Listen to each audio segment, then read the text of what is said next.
Assalamualaikum warahmatullahi wabarakatuh. Saya Basma dari kelas B, NIM 2018-12-119, Program Studi Akuntansi, Fakultas Ekonomi dan Bisnis Universitas Muria Kudus. Di sini saya akan menjelaskan e-poster hasil kunjungan virtual KKL di BPK Jateng. Nah, sebelumnya apa sih itu BPK? BPK atau Badan Pemeriksa Keuangan adalah lembaga negara yang bebas dan mandiri dalam memeriksa pengelolaan dan tanggung jawab keuangan negara.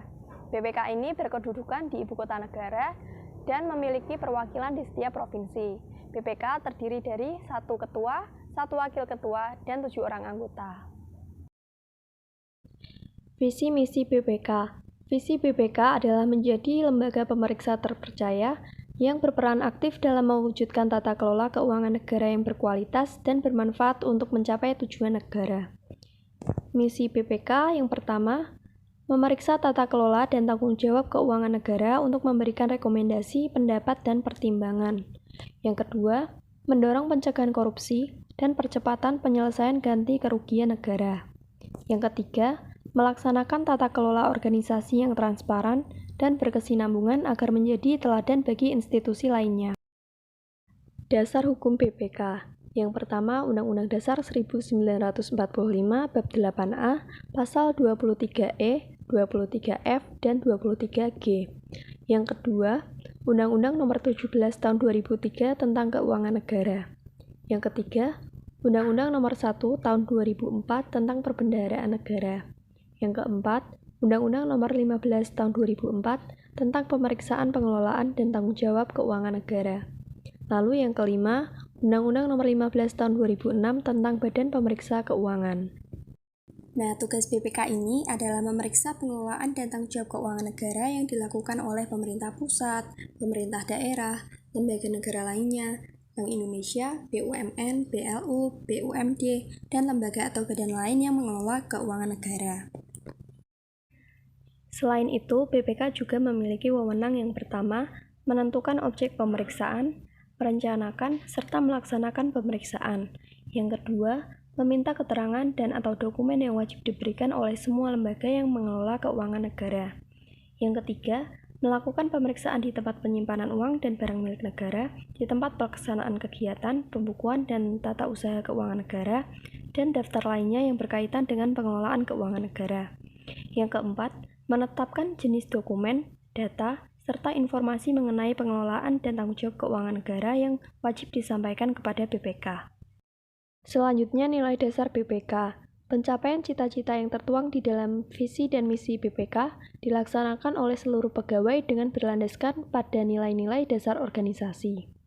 Berdasarkan Peraturan Badan Pemeriksa Keuangan Republik Indonesia Nomor 1 Tahun 2017 tentang Standar Pemeriksaan Keuangan Negara, nilai dasar organisasi BPK adalah sebagai berikut.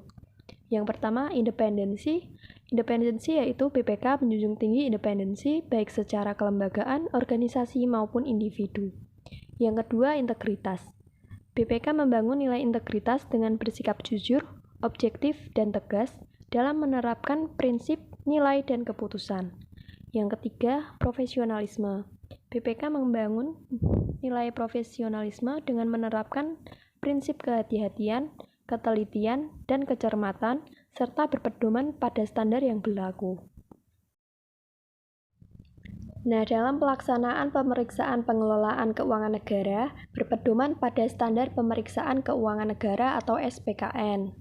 SPKN ini ditetapkan dengan Peraturan BPK Nomor 1 Tahun 2017 pada tanggal 6 Januari 2017.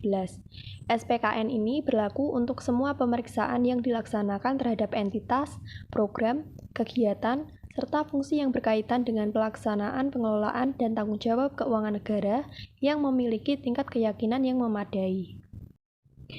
Nah, bagaimana sih tahapan pemeriksaan? Yang pertama, perencanaan.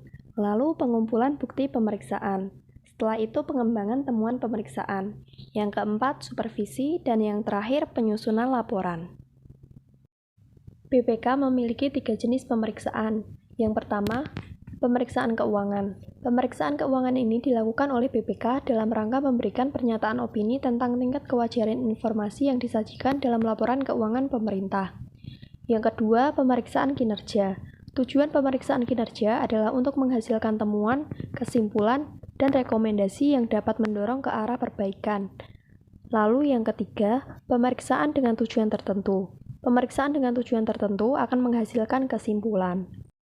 BPK memiliki 4 opini. Yang pertama, wajar tanpa pengecualian, yaitu sistem pengendalian internal memadai dan tidak ada salah saji yang material atas pos-pos laporan keuangan. Yang kedua, wajar dengan pengecualian. Sistem pengendalian internal memadai, namun terdapat salah saji yang material pada beberapa pos laporan keuangan. Yang ketiga, tidak memberikan pendapat. Apabila terdapat suatu nilai yang secara material tidak dapat diyakini auditor karena ada pembatasan lingkup pemeriksaan oleh manajemen, sehingga auditor tidak cukup bukti dan atau sistem pengendalian intern yang sangat lemah. Yang keempat, tidak wajar, yaitu sistem pengendalian internal tidak memadai dan terdapat salah saji pada banyak pos laporan keuangan yang material. Lalu bagaimana sistem kerja BPK? Yang pertama, melakukan pemeriksaan keuangan negara. Kemudian hasil pemeriksaan diserahkan kepada DPR, DPRD, dan DPD. Selanjutnya, kerjasama dengan aparat penegak hukum, antara lain pemberian keterangan ahli dan penghitungan kerugian daerah. Setelah itu, memantau tindak lanjut pemeriksaan BPK. Selanjutnya, informasi dan komunikasi atau PIK BPK Perwakilan Provinsi Jawa Tengah merupakan tempat atau sarana pengelolaan dan pelayanan informasi publik BPK RI sebagai langkah pemberlakuan Undang-Undang Nomor 14 Tahun 2008 tentang keterbukaan informasi publik. Dalam rangka pelayanan informasi publik, pejabat pengelola informasi dan dokumentasi melalui PIK menyediakan kemudahan bagi masyarakat dalam memperoleh informasi publik ataupun dalam mengajukan pengaduan atau keluhan. Sekian penjelasan dari saya, kurang lebihnya mohon maaf. Wassalamualaikum warahmatullahi wabarakatuh.